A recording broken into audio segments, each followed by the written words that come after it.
Well, I think we can go ahead and get started. If you have not yet signed in, please take a moment to do so before you leave. This just helps us to, stay in touch with you and keep track of attendance. We want to make sure that we are delivering what the community expects of us. I'm Jenny Beaker. I'm the Executive Director of the Downtown Development Authority and a Ferndale resident.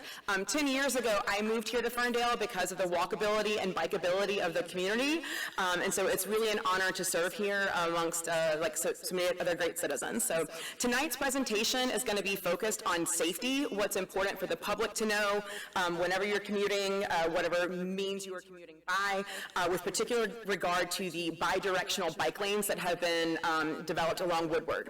So I'm going to start with a brief summary of the history of the project, and then I'm going to hand it over to Jeff Carrick, who is the Director of Education for the Michigan League of Bicyclists and also a fellow Ferndale resident. He is going to present most of the evening. To keep us on time and on topic, we may defer some discussion items and questions to a parking lot, which we're going to post up here, and we'll keep a written record for y'all to see. And then this session is going to be recorded for anyone to play back in the future. You can share with friends. Anyone who couldn't be here tonight, it will be available. In order to capture that audio, we are going to use microphones. So if you have a question or a comment, please wait for the microphone. Even if you think that you are loud enough for everyone to hear you, it'll help to pick up the audio for those who are going to be watching it later. So thank you so much for being here, and thank you for being part of Ferndale. Oops. Okay. So just a little bit of background on the Woodward Moves initiative and the road diet. Going back to 2019, Ferndale and Pleasant Ridge completed a Woodward Avenue bicycling and walking safety audit. This developed some of the preliminary recommendations about short-term and long-term modifications to Woodward and the corridor in order to improve safety and mobility. Following that, throughout the rest of 2020 and then into early 2021, they conducted further road diet feasibility to reduce some of the traffic lanes along Woodward, and they also reached out and gathered community feedback about that. In the summer of 2021, there was final alignment with MDOT, who had been planning a resurfacing of Woodward, and they were able to align the plan and engineering with MDOT. And the City of Ferndale also received a Transportation Alternative Program grant that helped fund a significant portion of the project. In 2022, it was the start of construction in the early stages of work along Woodward for the repaving initiative. Most of the construction, you may have noticed, took place last year throughout the summer and then on into December when we put a pause on it due to weather conditions, knowing that we would be coming back in the spring of 2024 to finish up those final touches. So that's what you're seeing now with the installation of the delineators, the finalization of parking spaces, the painting, and all the visual indicators for bicyclist and motorist safety along Woodward, also traffic signals. So as far as project funding, this was provided in part by the Michigan Department of Transportation, MDOT, Cities of Ferndale, and Pleasant Ridge. The Transportation Alternative Program, TAP, grant through MDOT, and also the Southeast Michigan Coalition of Council of Governments, SIMCOG. So the project overall was about $9 million, thereof $5.6 million of that came through the resurfacing budget of work from MDOT. Almost $2 million comes from the City of Ferndale. $139,000 comes from the City of Pleasant Ridge, and then an additional $2 million in grants to close that out. So here in Ferndale, the local funding for Woodward Moves and the road diet comes from fuel tax revenue that was collected through a public act, specifically earmarked to be spent on public transportation projects. So if you have any further questions, if you want a little bit more of the detailed backstory or other frequently asked questions, you can visit www.woodwardmoves.com. You'll see the complete history about the project, and then you'll also see some of the safety infrastructure, what's gone on, and what is coming up next. So please make sure that you're following that, and also following Ferndale, Michigan, and downtown Ferndale on social media, and we like to keep you posted there as best we can. So with that, I will hand it over to Jeff Carrick.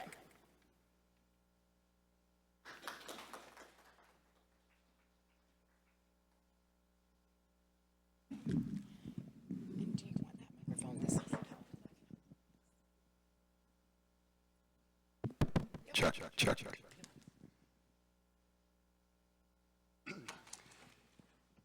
I'm going to try this from the podium first, and then I'll see if I need the microphone. Am I coming over the mic now? Excellent. First and foremost, thank you all for engaging in this and showing up tonight. As Jenny said, my name's Jeff Carrick. I'm a Ferndale resident, first and foremost. Secondly, I'm the education director for the League of Michigan Bicyclists. And so a lot of what's been going on here in the city over the last couple of, well, basically probably the last 6 to 8 months, especially since the bike lane started coming into, more into focus, really, was watching on social media, and there were some things that I caught on social media that really started to bug me as a traffic safety professional at this point in the game. And a lot of that was some of the misinformation and people sharing what they think are the laws and what they think people are supposed to do versus what really has to happen. So after a cyclist was hit in front of the Taco Bell about a month ago, there was a lot of banter on social media about that. And I got a little frustrated. I fired off a Facebook post and I called out a whole bunch of people in the city government and said basically like, we need to have a conversation about this, and the sooner the better, because we're going to be in full bicycling mode here pretty darn quick. And it took less than 24 hours and we were starting to have conversations, which is amazing at the rate that a governmental entity responded and we got to someplace. I can say that because I spent 27 years working for the Washtenaw County Sheriff's Department as a road patrol deputy, so I fully understand how quickly, i.e. how slowly, government can respond sometimes. So thank you first and foremost for getting this to where we're at today. With that, I have, I don't know, 75, 80, 200 slides, I'm kidding. It's about 50 slides. Some of them are real snap fast. Some of them are, we're going to have some discussions about it. I will tell you right now, I can stand up here and talk to you for the next 6 days about this. What I really want to do is have a good discussion, and that's why I said I'm going to try this microphone thing here at the podium, but my teaching style is not standing in front of a group of people and lecturing out to them. It is engaging with people. So I want questions. I want to hear how you feel about some of this stuff. With that said, I have some housekeeping rules. We probably don't need to talk about the last three, but I want you to know that we're here to talk about roadway safety and the laws that impact all the users. I'm not just going to talk about what cars are supposed to do and what bicycles are supposed to do, but all the users as a whole. I want us to be respectful to one another. There may be varying opinions in the room. Let's agree to disagree right up front. It's the easiest way to get through this. Also, if you have a question, and Jenny already said it, we're going to have a parking lot for questions, and we'll come back to them. One of the things I will tell you is a lot of times people are like, they're thinking 6 steps ahead of me, and the first thing they do is raise their hand, and they're like, I got a question. And I'm like, okay, fire away. Awesome. That's like 2 slides up the road. So let's just hold for a second. I may be getting to where you want to be. This is from me. I don't want to talk about the specifics of the Woodward bike lanes. I don't want to talk about whether we think they're good or bad or any of that. We've already talked about the budget, but I don't want to get into the weeds about any of that as well. The last thing is I'm not here to discuss politics. I'm here to talk about roadway safety for all the users, and I want to stay on that topic tonight. So if we can agree to do that, we're going to have a great night. Cool? And I'm not seeing that I've got a dissenting group of people here that are like, I hate the bike lanes and I hate bicyclists, but I don't know either. So, all right. Why is this important? This is where things get a little crazy because I can't stand behind that lectern any longer today. Why is it important? Well, it's important because, as you can see up there, there's a couple of news articles. A couple of years ago, 2 cyclists on the Make-A-Wish ride were out in Ionia County. 5 altogether were struck and 2 were killed. I didn't know those 2 cyclists, but one of them is the cousin of a fraternity brother of mine, and the other one rode in the same circle of riders that I rode in. We didn't know each other, but we rode together.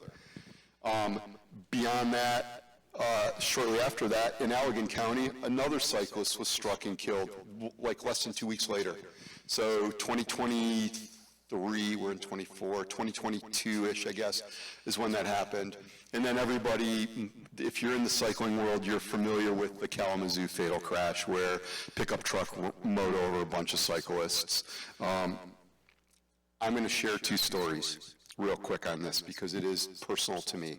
I have a friend who was a professional mountain bike racer, commuted upwards of 12,000 miles a year on his bicycle back and forth, that was struck and left for dead in a ditch in Washtenaw County along the roadway while I was a deputy sheriff there patrolling. He is now racing bikes again after a long time. He's one of the few that's been struck and really left for dead. He got lucky. A motorcyclist happened to see his bike laying on the side of the road, stopped, called 911, and got him help. A friend of mine's father, John Trevelise, was killed struck and killed in Galveston, Texas. I met John on a tour from Houston, Texas to New Orleans to raise money for the American Red Cross down there. Super great guy, thousands and thousands and thousands upon miles, struck and killed, and it literally ripped the hearts out of our cycling group that used to do this tour together. So it's affected me personally in two different ways. It's probably affected some people in this room as well. So that's why it's important. At least it's important to me that we talk about roadway safety. We talk about roadway safety. There's three pieces to it from an engineering standpoint: education, engineering, and enforcement, right?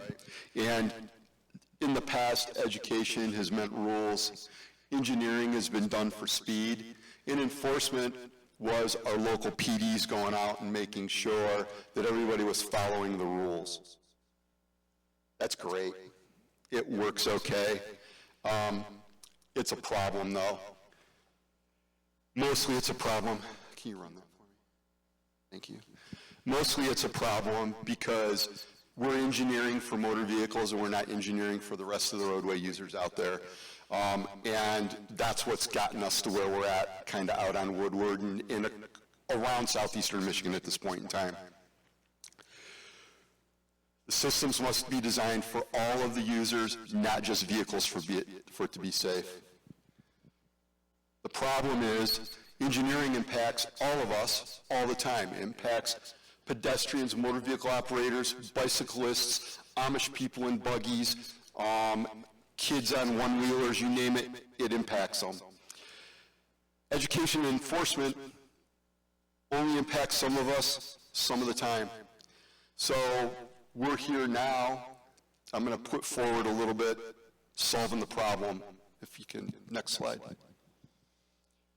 We're going to reimagine these roles. So education now is going to be talking about habits. Engineering will be talking about safety, and enforcement is going to be data collection and partnerships amongst everybody.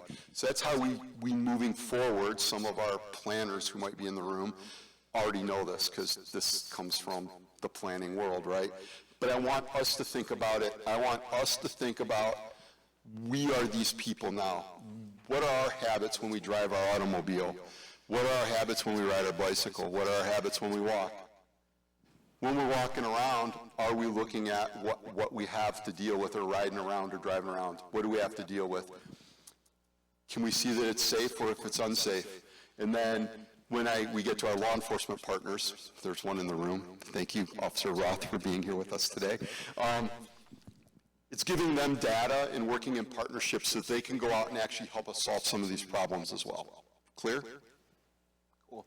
Go to the next slide. Here we go. This is what we're going to talk about tonight. It's education. It's a dirty word. And I pulled a bunch of stuff from Facebook that's helping me drive kind of what's going on here today. But if we read this comment, it says, also, while education is great and definitely needed, you, meaning me, because this was a response to a post I made, understand that the majority of drivers are commuters. Okay, everybody went through driver's ed at 16, 17, 18 years old. How much of this did we get at that point in time? Not much. So that's why I'm here. We're going to do some education piece. And they're right. You know what? Education, I'm not going to hit the people that we're talking about or where the problems might lie with motor vehicle operators. But you might. Everybody in this room has an opportunity to impact somebody else that they're talking to, talking with, one of their relatives, and say, hey, this is really important to me, and this is why. So I'm going to hopefully give you guys some tools, gals some tools. I didn't start with this. There may be one or two slightly graphic videos here. There's not going to be blood and guts and anything all over the road, but they could be disturbing. If something like that bothers you, just close your eyes. There isn't much sound with these, so it won't be a big deal. We're going to watch a video right now, and I want you to think about what this is. And I'm going to ask a couple people after the video, what was that? And then we'll move on.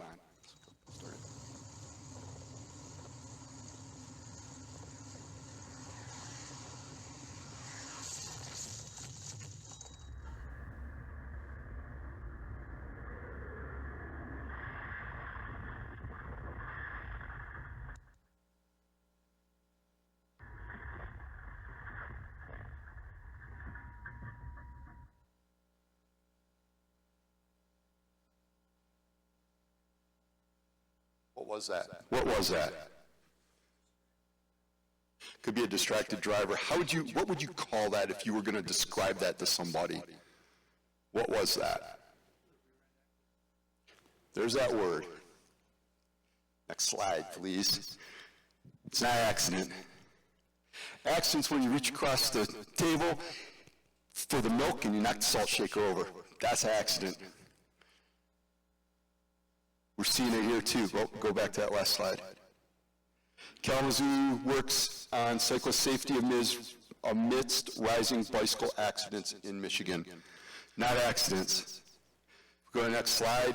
We want to change that word. It's a bad word. The media uses it. Sorry. Police use it off and on. We've gotten better. It's a crash, not an accident. Crash, not an accident. Accidents are 100% an accident. It just happened. A crash happens because two motor vehicles, or a motor vehicle and a pedestrian, or a bicycle and a pedestrian, or a pedestrian and a motor vehicle all end up in the exact same place at the exact same time. Good? Does that make sense to anybody? Is that like crazy talk? And if it is, please tell me, because I'm going to tell you right now, my ego got left at the door. You can tell me, Jeff, you're wrong, and I'll be like, cool, I'm wrong. Let's talk about it.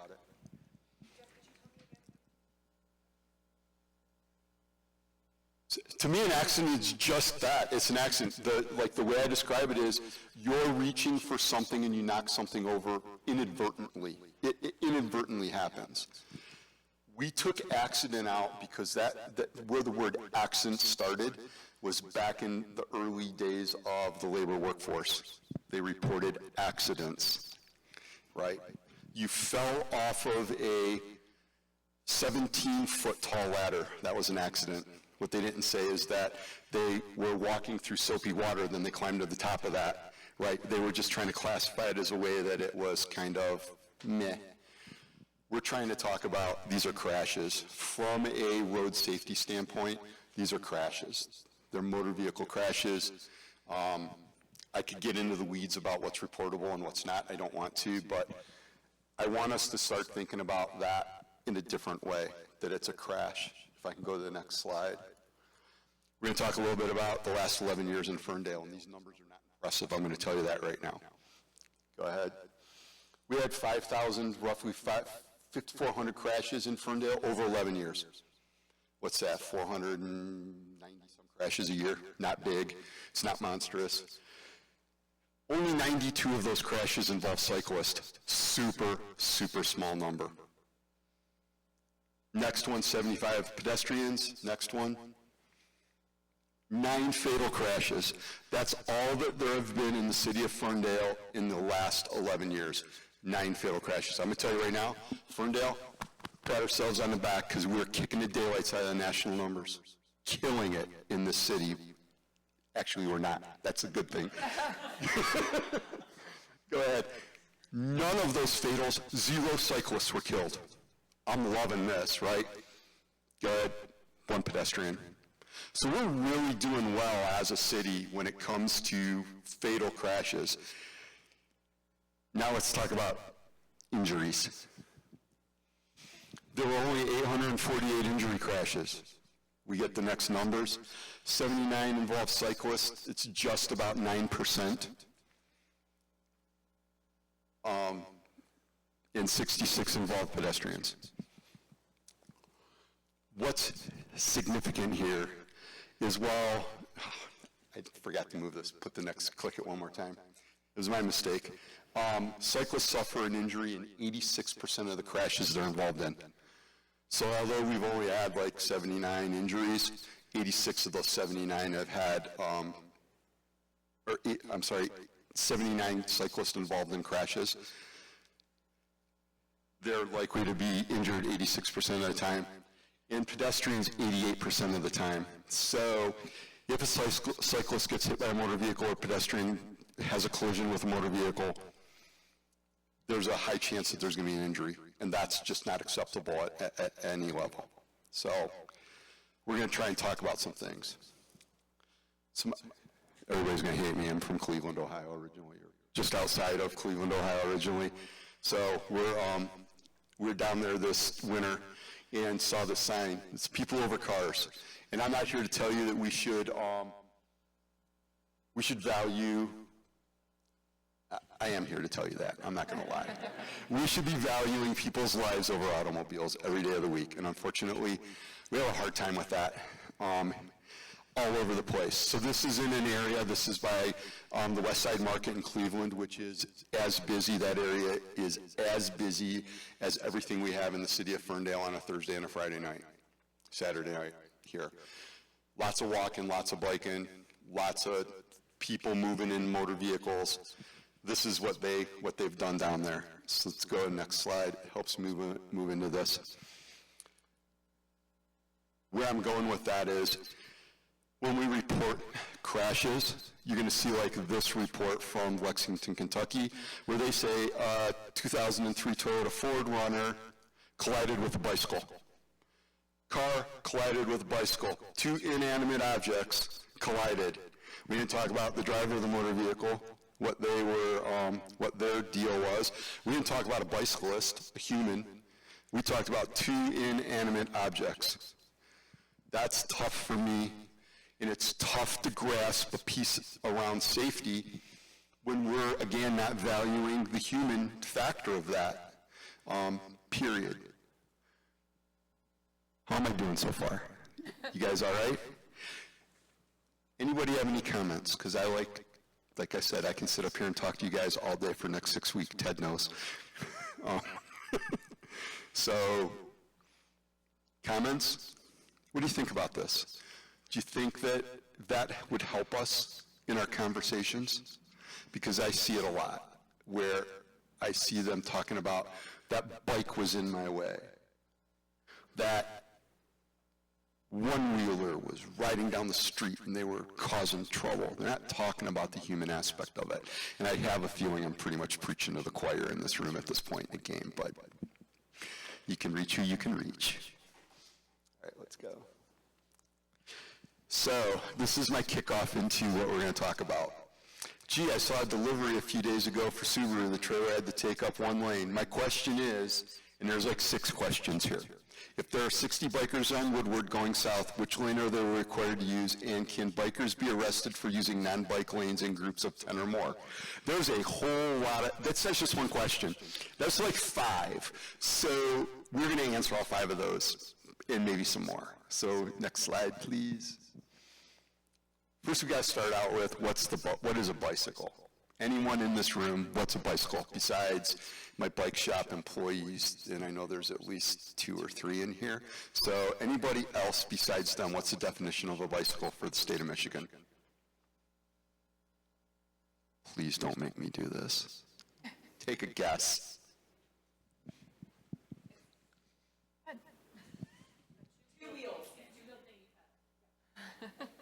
Two-wheeled thing you pedal.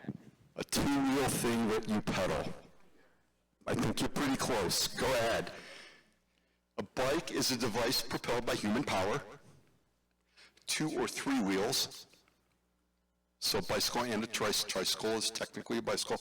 So those quad cabs that you see, 4 things that you pedal, not a bicycle in the state of Michigan. And it has to have a wheel diameter over 14 inches. So those little Strider bikes that we've all started to see around town, you know, that we teach our kids to ride bikes on now, those are not a bicycle. They're a BSO, bicycle-shaped object, not a bicycle. Okay? Sorry. So, you're good. Go ahead, next slide. I'm here all night, folks. So, here's the big question, and this is where everybody hangs up. Are bicycles required to follow the same laws, traffic laws, as motor vehicles? Yes or no? Yes. A resounding yes? Absolutely correct, yes. Go ahead and let me see. Here's where it gets good, because this is always the argument. Bicyclists are considered traffic. And that's what a lot of people have a hard time wrapping their brain around. When they think of traffic, they think of semis, taxi cabs, motorcycles, not unicycles. You name it, that's what they're thinking of. It's got to have a motor for them to believe it's traffic. It's not. It's actually, we are traffic. Bicycles are traffic. Therefore, same rights, same rules, same responsibilities. 3 things we need to remember. We have the same rights, the same rules, and the same responsibilities. Next. So we're going to talk about this because this is this is where it starts for us. Are cyclists required to ride, or cyclists are required to ride as far right as practicable under Michigan Motor Vehicle Code, and in the same direction as traffic, right? Go ahead.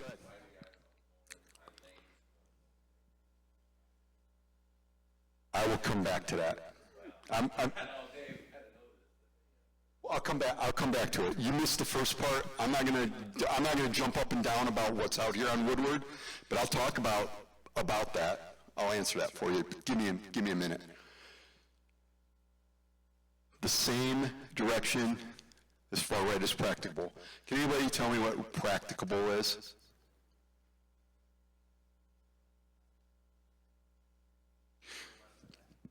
We could be to the left of that.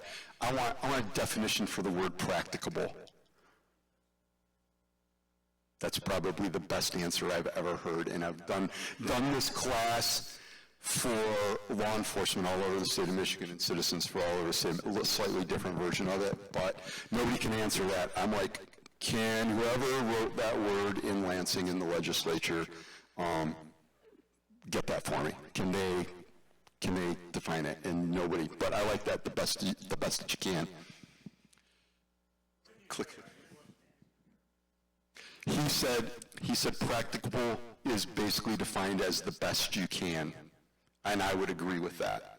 Best answer I've ever heard. All right, there are some exceptions to far right as practicable. I am going to drive this right now, and Officer Roth is going to punch me in the back of the head for this.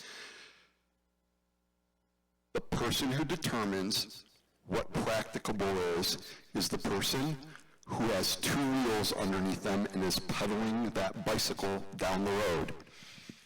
The car, automobile operator, negative. The law enforcement officer stopping you because you are out to what they consider to be too far left, negative. The bicyclist gets to determine that. Why is that, you say, Jeff? Simple. I know what my equipment can do. I know what my skills and abilities are. I know what my level of fatigue is at that point in time. Nobody else on the planet knows those things except for me at that given point in time. Therefore, I get to make that decision. Now, let's be realistic. Riding the middle of the lane for 6 miles when there's nothing, it's perfectly glass smooth asphalt, that's just not a good move. That's wrong. The exceptions, again, there's several. The first and foremost, when you're passing and overtaking another bicycle, I can move out left to pass another bicyclist. Believe it or not, I can move left to pass a car that's going slower than me. I do not have to pass a car on the right. I can go to the left of the automobile and pass him. I can move all the way over to the left if I'm preparing to make a left-hand turn. Super simple. Got to get to the left hand to make that left-hand turn. I can do it. Detroit police will tell you differently. If there's hazards, like you said, debris on the roadway, broken glass, sticks, twigs, leaves, a pile of snow that didn't get cleared on Livernois in January, yes, you can move out and go around that stuff. Anything that's a hazard in the roadway, you can move around. If traffic is turning right, right-hand turn lane, you can move to the left to go around right-hand moving traffic and pass it in the law. The other one is, and this is the one that boggles my mind, who would do this anyways, you can ride on the left-hand side of a one-way road. So everywhere in the state, we ride on the right-hand side, but we get on a one-way road and we can move ourselves over to the left-hand side. My advice, stay right. That's where cars are, automobile operators are looking for you. See, I almost did it right there. I almost blamed the car for looking for you as a cyclist. Automobile operators. Can a cyclist impede traffic?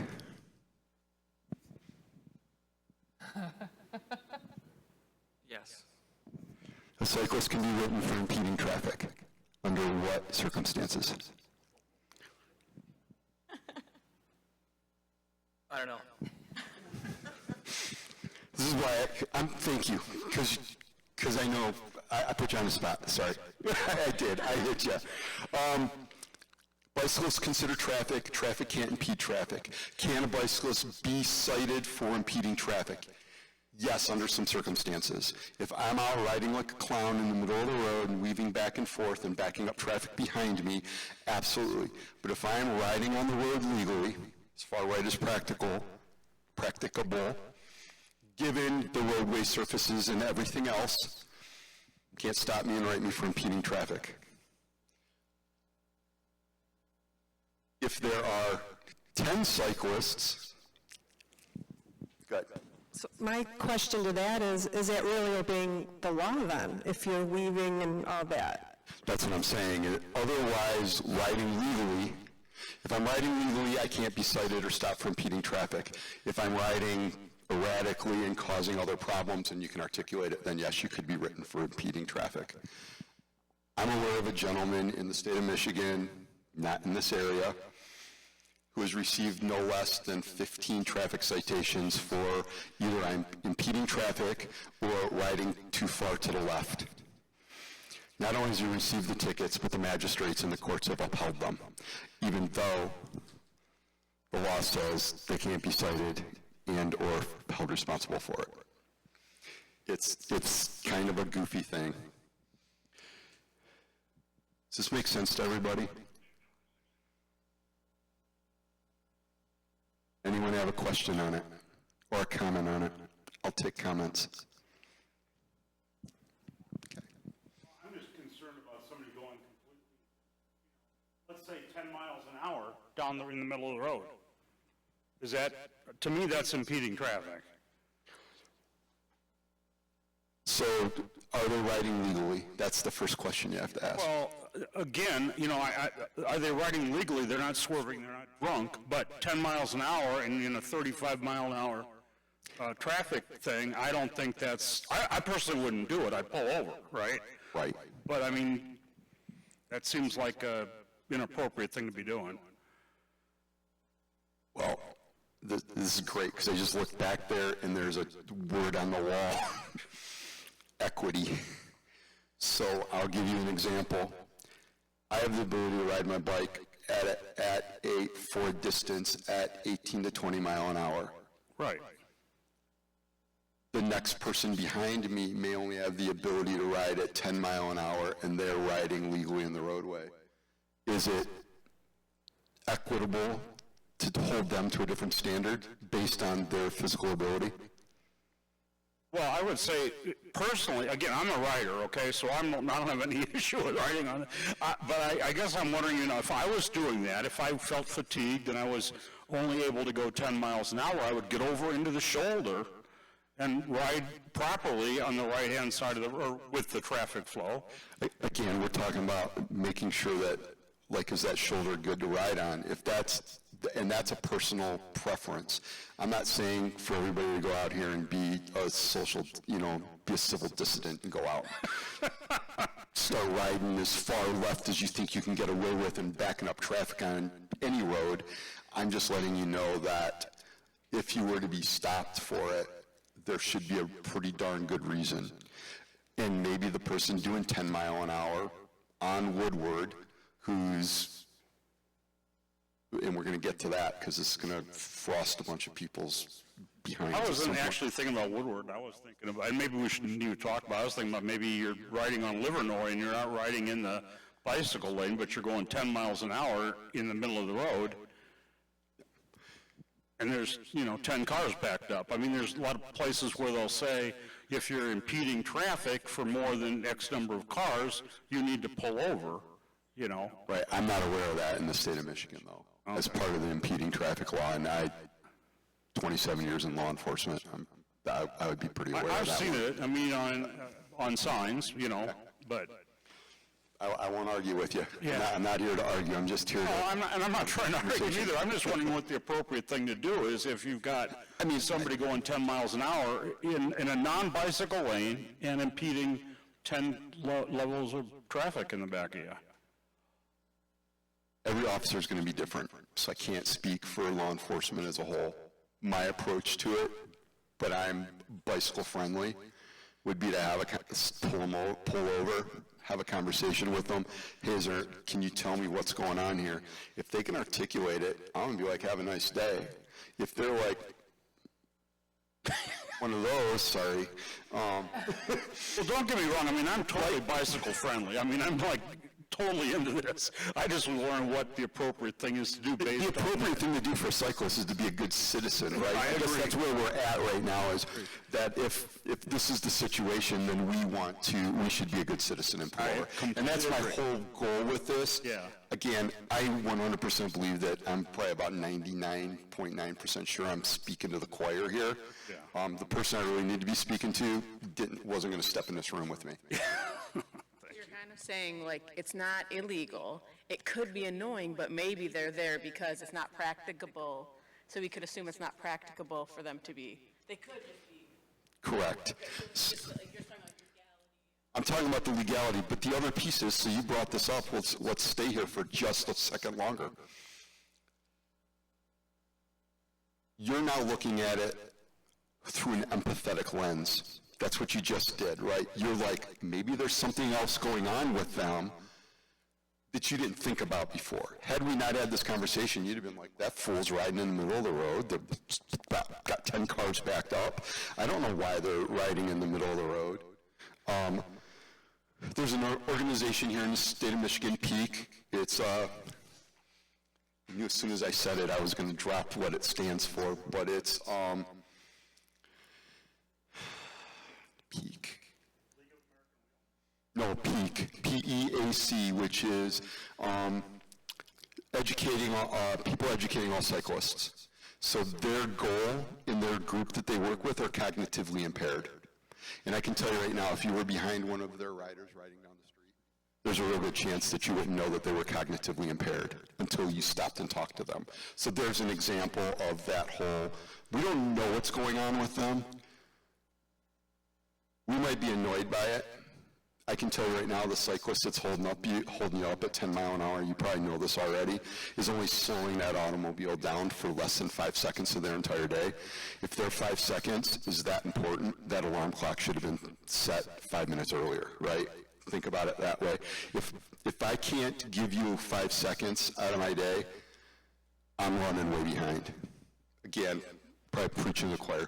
We can go on to the next one unless somebody else, we want to stay here, and I don't.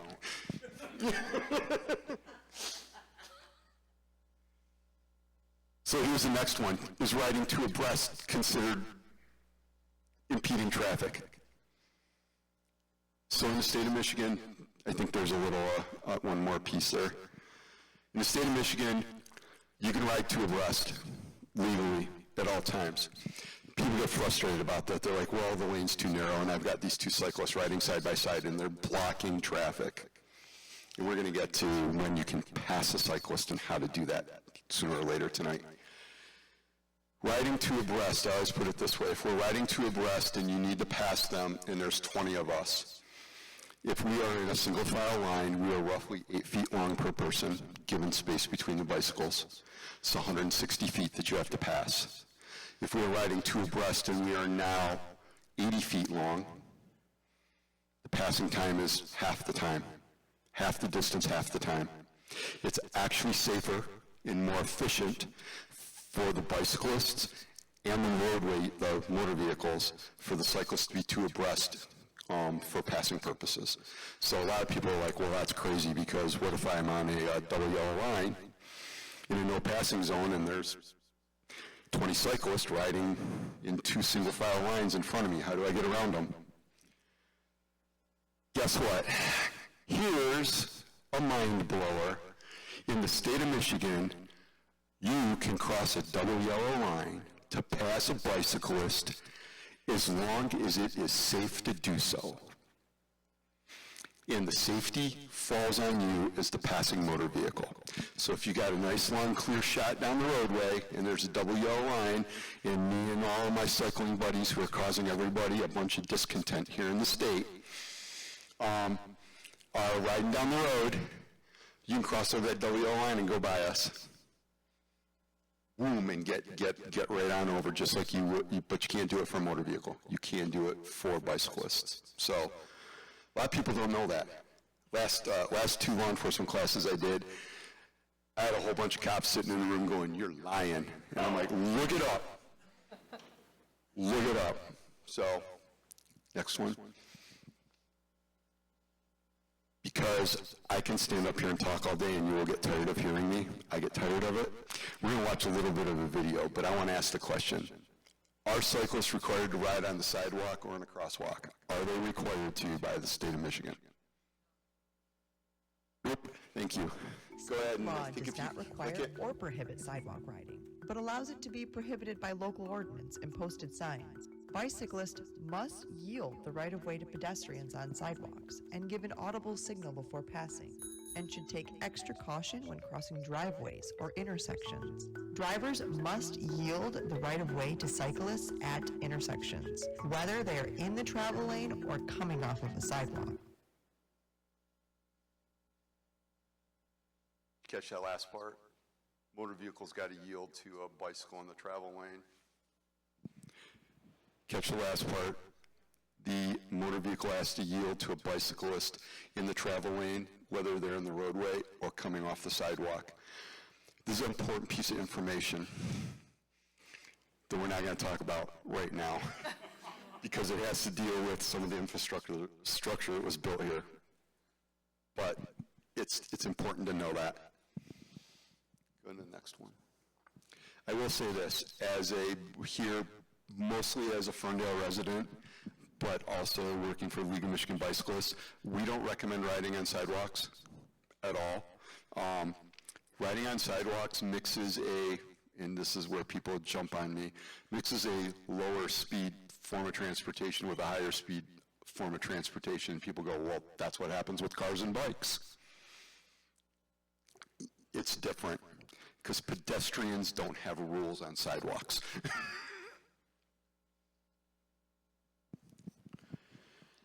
Could we make it a ticketable offense for people riding their bikes on the sidewalks, which is right next to the freaking bike lane? Probably. It'd be a local ordinance. I don't know that the downtown Ferndale has a no skates, no bikes, no riding on the sidewalk ordinance. I don't know. I didn't look it up. I don't ride on the sidewalk, so it doesn't affect me. There's a family with a younger person here today. Do y'all ride? Okay. I want to talk about riding on sidewalks with younger people for just a second. This young person is much older than the group that I'm speaking of, but when you're talking about your 4- and 5-year-olds that are about, this tall on their little bikes, I always see moms and dads with the children in front of them riding down the sidewalk. And I'm like, oh, God, I hope you get home in one piece. And the reason I do that, I say that, and I think that is that somebody backing out of their driveway can see an adult on a bicycle. They're very rarely going to see that child on a bicycle. And you have very little control of your child in front of you. If your child is behind you, like all the mama ducks and geese do in the world, the ducklings follow them, they're in a safer spot because that car has a better chance of seeing you, and you can get the car stopped to usher past, or get the kids stopped so the car can continue on its way, right? So just a PSA for trying to keep kids safe on sidewalks. Chime in. My understanding in the city of Ferndale that we do not have any ordinance on cyclists being on sidewalks, that they do have to yield, as you pointed out, to pedestrians, but for the reasons you just outlined, if people are more comfortable with their children, if they're more comfortable on the sidewalk, then a cyclist is able to do that, provided that they follow the rules for yielding to pedestrians. They're not only yield, but they're supposed to give an audible signal, right? So what's that? That's a whole piece in and of itself, but just to keep in mind, I know some people feel safe riding sidewalks, especially up and down Woodward now, even with the bike lanes, there's still people that are like, I want to be on the sidewalk. It is what it is. So here's the other side of that. If there's a bike lane or a bike path adjacent to the roadway, is a cyclist required by law to be in that bike path or roadway? Who's going to take a stab at it? Anyone? I gotta know. You're right. And then this is what we get. And on the other side of the equation, give a man a bike lane, and he will still ride 3 feet away from it in the main traffic lane anyway. And then they're complaining that nobody was parked in the bike lanes. There's a misconception that all bike lanes are built for all people. Most bike lanes are built for the 25 least confident group of cyclists on the planet. So most cyclists, probably like the person in this photo, aren't going to ride in the bike lane. Me personally, I wouldn't ride on Woodward, not in the bike lane, but to each their own. I have, prior to the bike lanes, ridden from Birmingham to Detroit and back on Woodward in the roadway. But not everybody's going to ride in the bike lanes, and they're not required to. So when we see somebody riding and not in the bike lane, again, it's one of those questions. Why are they not in the bike lane? Is it because there's something that we in the motor vehicle can't see in the bike lane that's causing it? This person's like, well, I didn't see any cars parked in the bike lane. On our ride here from our house, like less than a mile and a half, we ran across a architect and engineering truck parked in the bike lane after 5 o'clock, and I'm like, So it's not just parking there. There may be other hazards in the bike lane. If we go to the next slide, like Tuesday morning after the heavy rains Monday night, I took a ride down the Woodward bike lanes, and there's a puddle in the bike lane. That's going to create a hazard. That's going to force me potentially out of the bike lane. That is something the motor vehicle operator is probably not going to see in this picture. It's not great. We have a parking spot right here.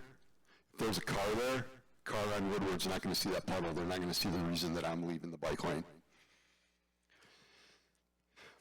I'm going to show you a video now. It's not very, it's not graphic, and I don't even think they use any swear words. I tried to make sure I pulled those ones out. This is a group of people I know personally. They're riding in the city of Detroit. Actually, they're in Highland Park at this point in time. They're on Hamilton. There's clearly a bike lane there. There's clearly on-street parking there.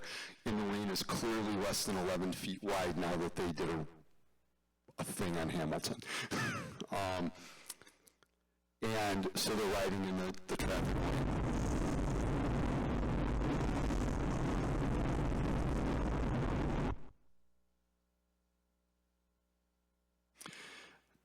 We haven't gotten there yet, but I can guarantee you that pass is too close for Michigan law. I actually pulled still from the rear camera, and I measured him at like 2 feet. There's a distance between the car and the bicyclist. Okay, we can go to the next slide. Can a bicyclist split lanes? No. The answer is no. I got a yes back here. I think I know what you're thinking, and we're going to address it in 2 seconds. So, it's illegal to pass between lanes of traffic. Cyclists can pass on the right legally if there's infrastructure there. So, next slide. We can see Livernois at Marshall Street. There's a bike lane right there, and if there were cars all the way up to the stoplight, bicyclists could pass all the way up to that bike box in front of them, the green bike box in front of them. Any questions so far? Any questions so far? How long have we been going? 'Cause okay. I need to grab a drink. I'm sorry. Water. Water. The drink comes after. Kidding. Can a cyclist disregard a stop sign or a stoplight? Absolutely not. It's illegal in the state of Michigan. Click. There is no Idaho stop allowing cyclists to treat stop signs as yield signs and red lights as stop signs. Why do cyclists do it?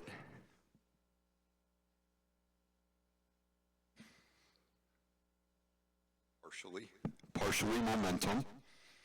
Any other reason that anybody can think of?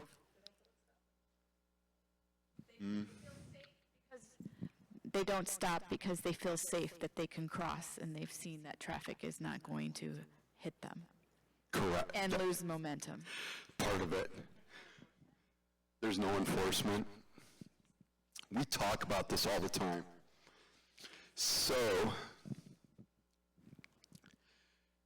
what if I told you, go ahead. So I want to say I love the new bike lanes. I ride them every single day. You are my hero. I think they're one of the best things that ever happened in Ferndale, and I love the way you can easily travel by bike in Ferndale now. It used to be sort of clunky, getting from place to place, but now even if I don't have to use the Woodward bike lanes to get somewhere, I go there because I like them so much. But this past Saturday and Sunday, there were a lot of cyclists out, and Sunday and Monday, I know I counted 20 different cyclists barrel through red lights. Every time I stopped at a red light, cyclists passed me. 2 were organized rides, and 1 was an organized ride that I know a local bike shop sponsored. This really bothers me. This does not look good for us cyclists when we act like this. Thank you. Because first and foremost, I will tell you, you're absolutely right. It looks like garbage for cyclists. I will also tell you that the National Highway Safety Transportation Administration has done study after study after study after study in bicyclists treating stop signs as yields and stop lights as stop signs has proven to reduce bicycle crashes, fatalities, and injuries in every state that it's been implemented in. The reason the majority of cyclists do that, and if they're going 20 mile an hour and they're not even tapping the brakes, they might be a hood ornament someday. The reason the majority of cyclists will slow if traffic's clear, go through, the place you're most likely to be involved in a crash on a bicycle, especially in a more urban setting, is at an intersection. And it's because either a car turning left or a car turning right is going to cross in your path. So if I'm not there when that light turns red or that stop sign piece goes, I have less chance of getting hit. That's honest to God's truth. I agree. It's against the law. It makes us all look terrible. What if I told you that there's probably going to be legislation introduced in the state of Michigan to bring an Idaho stop to the state?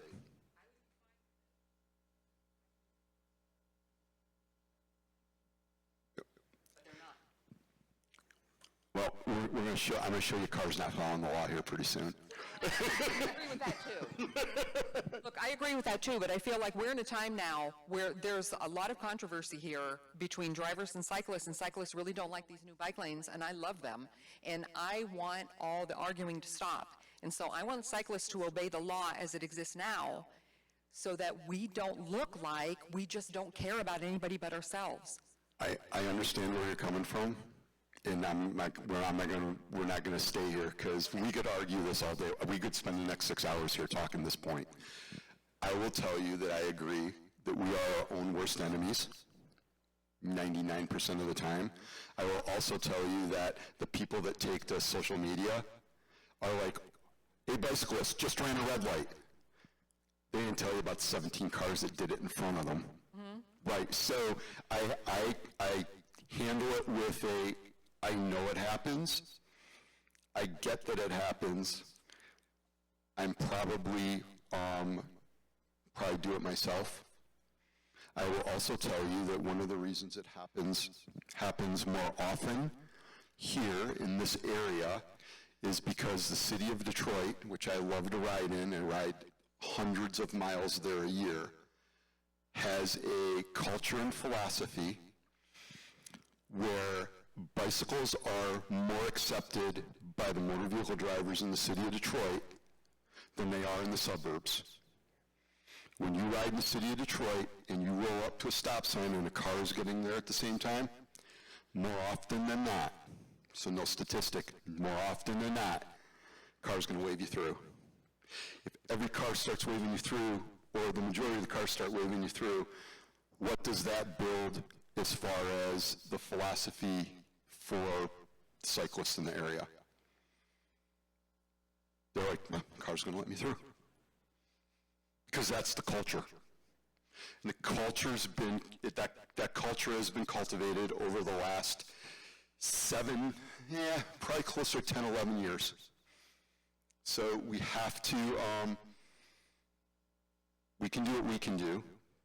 Mine is to tell you, be a courteous cyclist, follow the rules. I'll also tell you that I'm also going to look out for myself too, and I'm going to make sure that I'm not put in a position where I'm going to get smoked by a car. So there's a couple sides to that story. When I tell cops this, and again, I do this training all over the state. As a matter of fact, I'm doing it tomorrow in Clinton Township. They're like, that's the dumbest thing I've ever heard. And I'm like, it might be true, but I can tell you that NHTSA says that it's safe, and they've studied it over and over and over again, and that's why there's like 10 states that have that law. So we're working on it. We're going to try to make it better so that everybody's complying. That's why I'm here, because I want everybody to be on the same page. Okay? Thank you. Cyclists are required to use hand signals. We're not going to spend like 6 hours on this because everybody in here probably knows their left, right, stopping, slowing. So. For those who are not here. But for those who are not here, thank you. See, I'm not thinking, I'm like, oh yeah, we're talking to the audience here, right?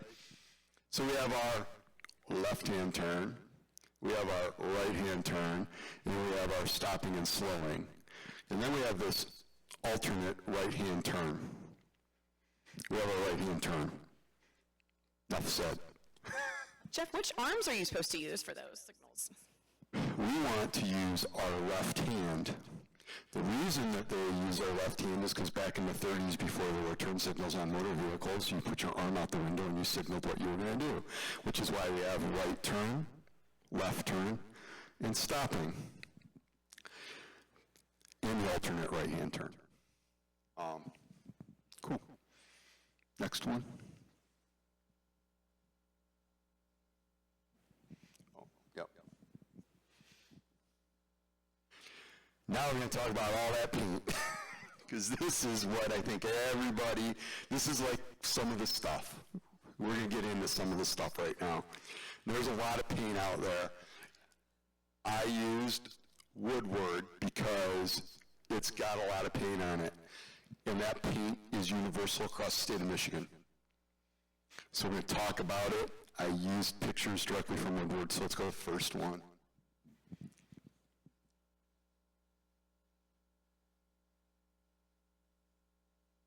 Okay, sorry, all of a sudden I'm like, I think I had some slides missing, I didn't get there, but they must be coming up. First of all, this is one of the intersections, the side street coming off of Woodward, down on the south end. So if you click once for me, this red arrow is indicating the spot where motor vehicle is supposed to stop their car. Again, that red arrow is indicating a spot where the motor vehicle operator is supposed to stop their car. Click again.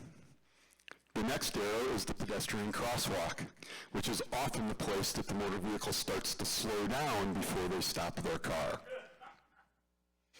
The next arrow is the bike lane, which is about where the car has come to a complete stop. And then the arrow beyond that are triangles painted on the ground, tip pointing you, and that's the yield point. That is where they are supposed to be at a complete stop or start looking to merge into the crossroad that they're driving on. The green, we're going to see these green stripes. We see them all over the place, right? Those green stripes indicate a place where the bike path and the roadway user, so other roadway users, motor vehicles mostly, are likely to have encounters with each other. That's what that green is. So in some places you'll see hard green paint. That's a place where there's a potential for an issue. The striped green paint is to let you know, caution, there is another set of roadway users that potentially can be there. The hard is, there's more than likely somebody is going to be there. Make sense? This is the Shero. This is everybody's favorite piece of paint on the road. It means a lot of things to a lot of people. Some people think it says bikes are going to be on the roadway. And then we get into that as far right as practicable piece, right? So what's as far right as practicable? It could be here, which is not where the Shero is at. Well, we have the Shero, or it could be the left-hand side of the Shero. I learned today that the Shero is put on the roadway in the place that a bicycle should be riding. That's not how we treat it, though. We treat it as a community, as bikes are going to be here. It's just a bike route marker. But it really means that's where bikes can ride. Again, using Woodward. What do these little white arrows mean?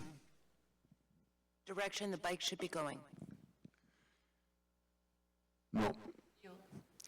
Means yield, right? We talked about it. Motor vehicles, we put it on the motor vehicle out there for cars. That's a bus stop. We got yield. We put the paint down, we need yield. We're bicyclists, we're out there cruising along at 25 mile an hour, zooming in and out of the, on the lanes there, and a pedestrian's getting ready to walk across to get on there, catch a smart bus. We need to slow down and yield for them to get out there. The rules are for me, not for thee, or they're for thee, not for me, right? No, it goes both ways. The rules are for everybody here.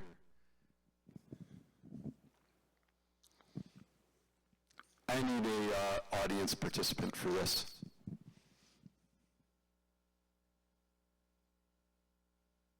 I'll take you. Come on up. Come on up, sir. My lovely assistant, my wife, is going to put him on a bicycle up there. And we're going to talk about passing laws.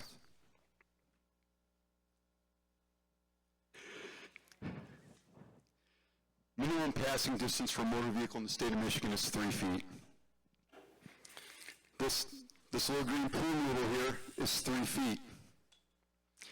It's 3 feet, and that's what cars need to give us, a minimum of 3 feet.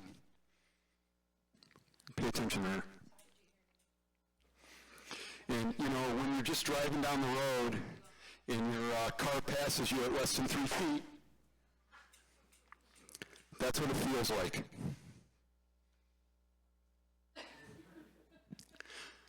That's what it feels like. I've had cars go past me at less than 3 feet. Not a pool noodle. No, I don't ride with a pool noodle.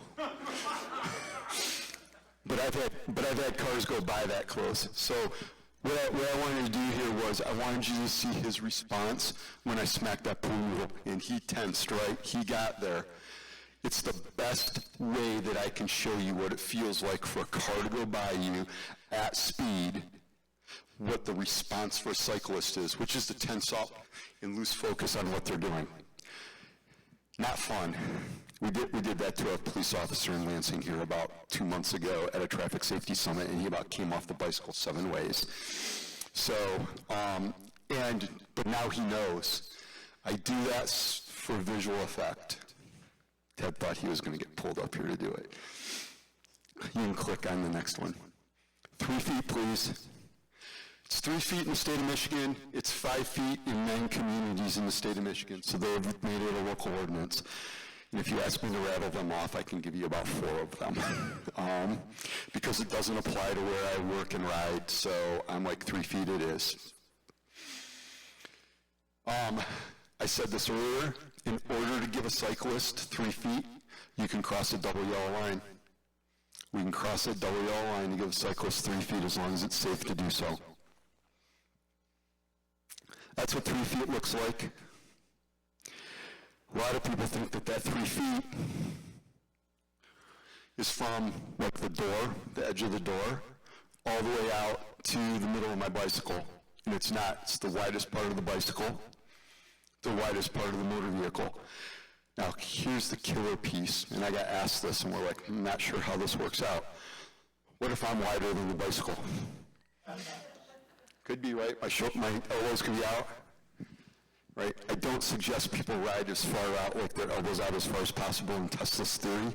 I'm like a edge of the handlebar. Unless the handlebars are narrower than your shoulders, then you're out to that widest part of the body. Again, preaching to the choir, but for those of you who are out there going to watch this later, it's 3 feet, folks. Give us that 3 feet.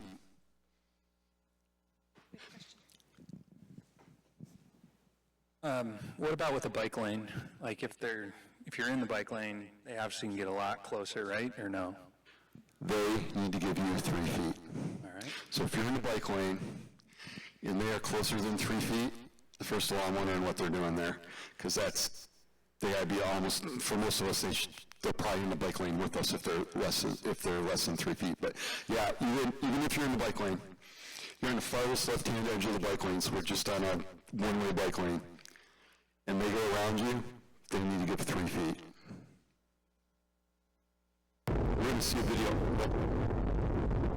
No, What are you doing? What are you doing?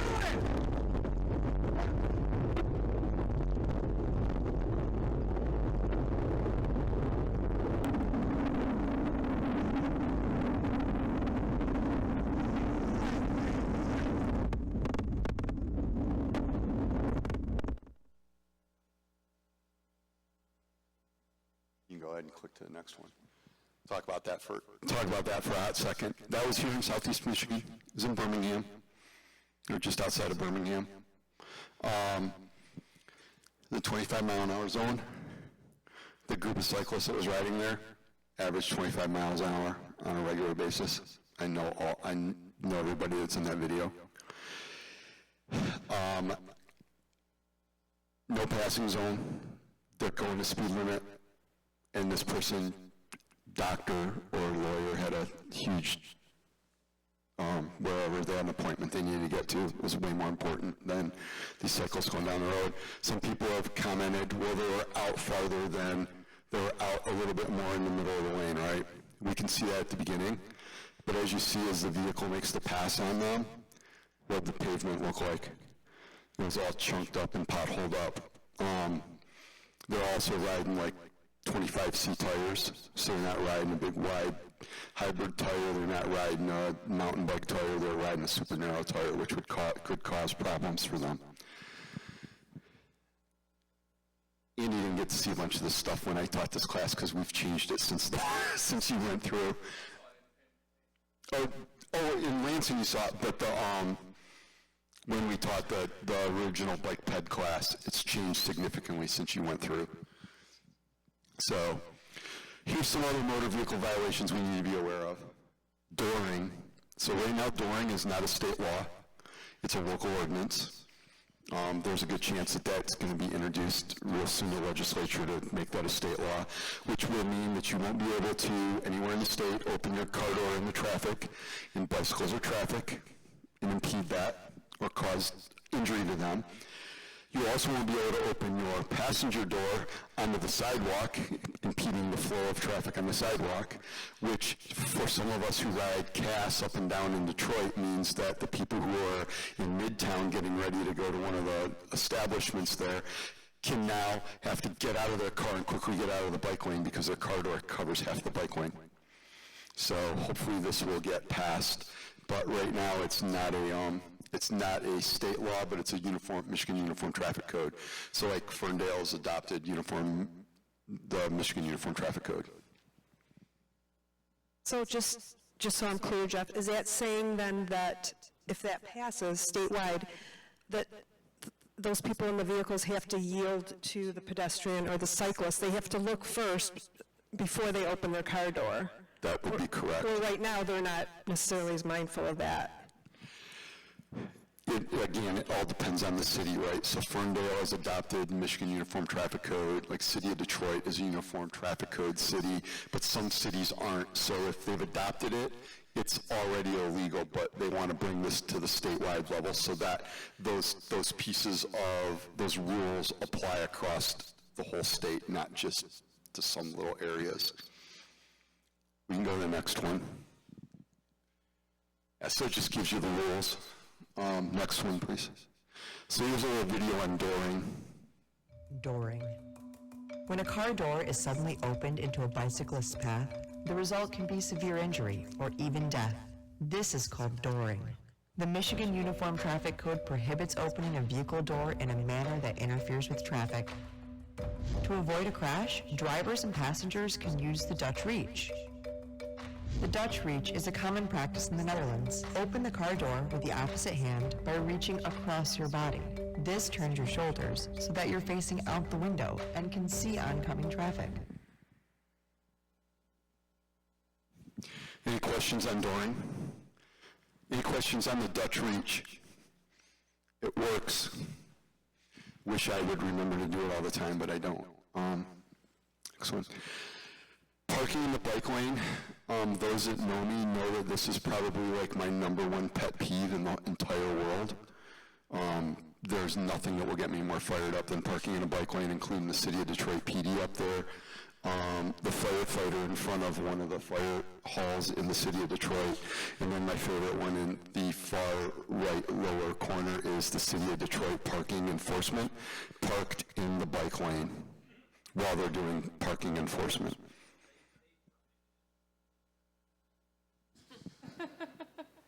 The parking department actually drives up and down it in Corktown through the bike lane. Doesn't surprise me because that's where this picture was taken. Go ahead. Blocking a crosswalk or a bike box. Go ahead, click. This is what we do. We pull up to the bike box. We don't block it. The other one, that's marshalling Illinois. Let's just be cognizant. That bike box is there so that cyclists can set up and be in a position to start out the roadway in front of the cars and cross that intersection quickly. It's also there for left-hand turns.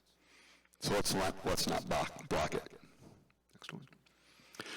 We have some motor vehicle violations. The first one's failed to yield right away, and this comes in 2 flavors: left crosses and and right hooks.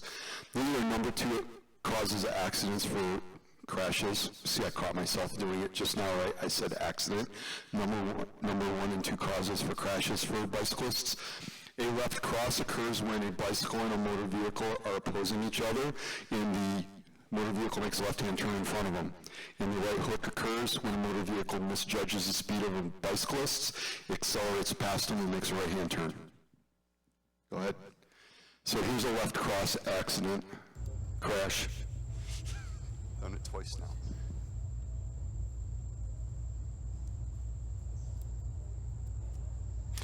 We're not going to get into the mechanics of this. In my law enforcement class, we talk about it extensively for probably 10, 15 minutes. The bottom line is that that's a left cross. Go to the next one. And this is a right hook.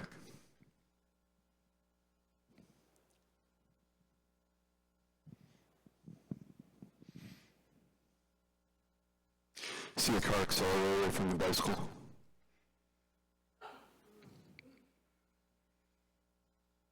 So, right hook, it happens all the time. Cars misjudge the speed of the bicycle. They're like, oh, I can make that turn before they get there.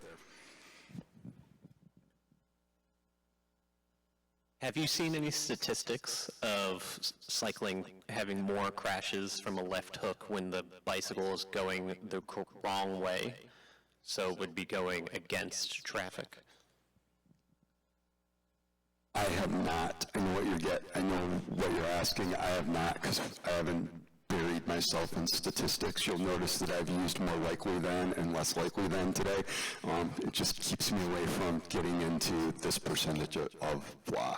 But yeah.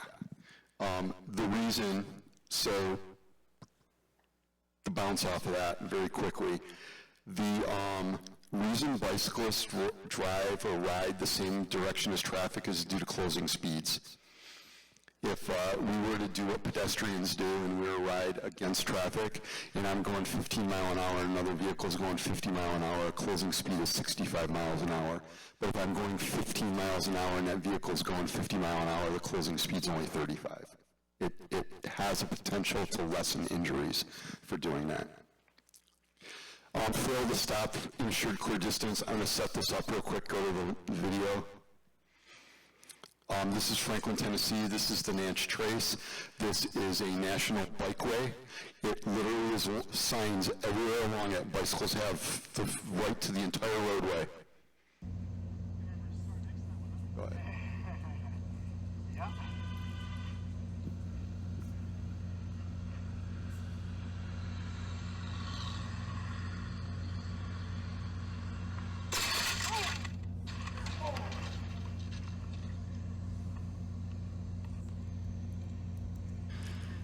It's hit and run.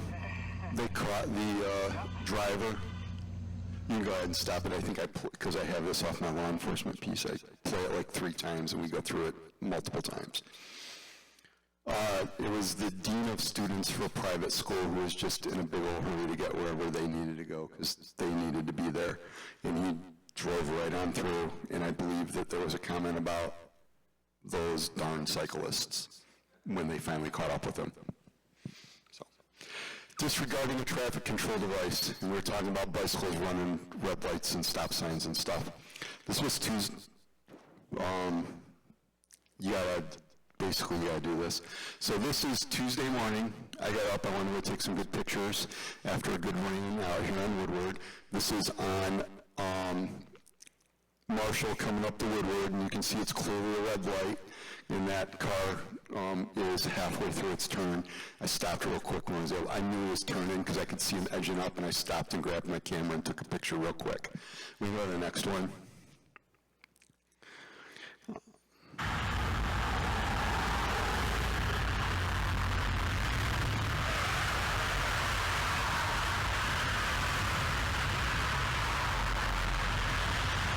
They actually stopped, but she never looks my direction.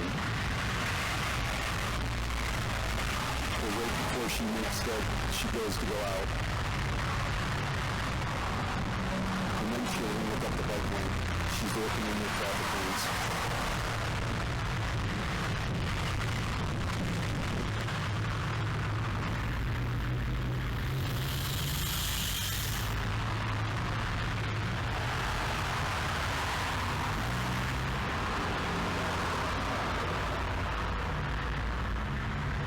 So so it does not look this way.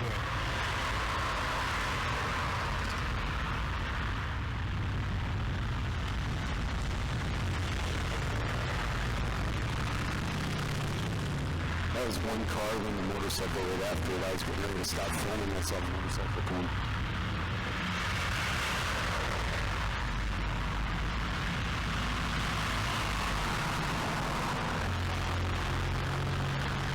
This could be the last one. No.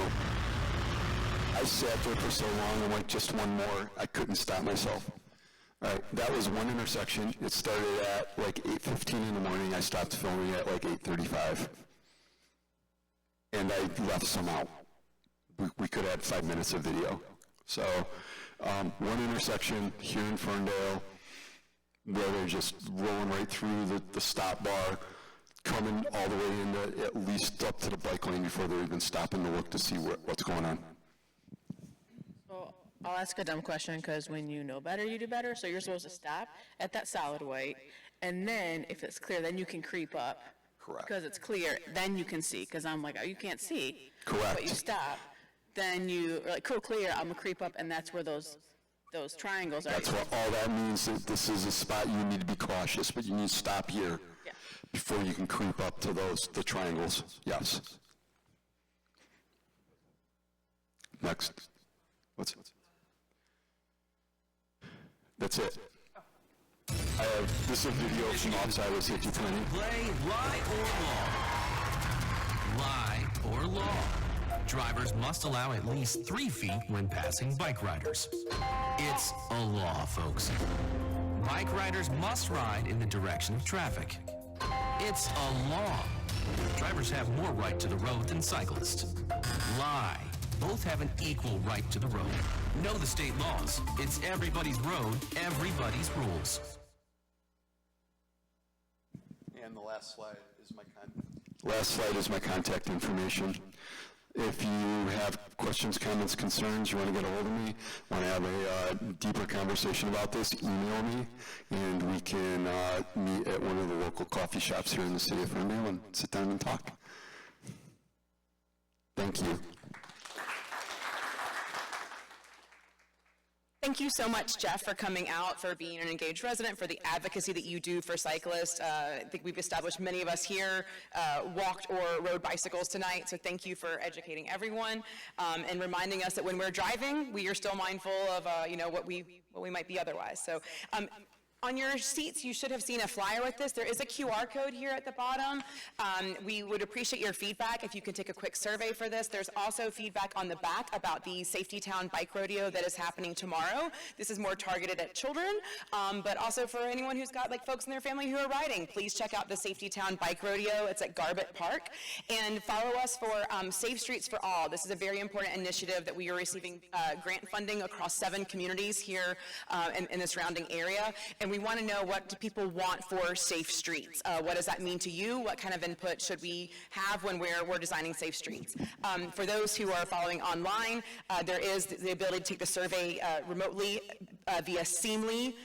seam.ly/OY7HBGOE. And we will put that in the description for the video. So thank you all. If there's any more questions or comments, we are here, and thank you for coming out tonight.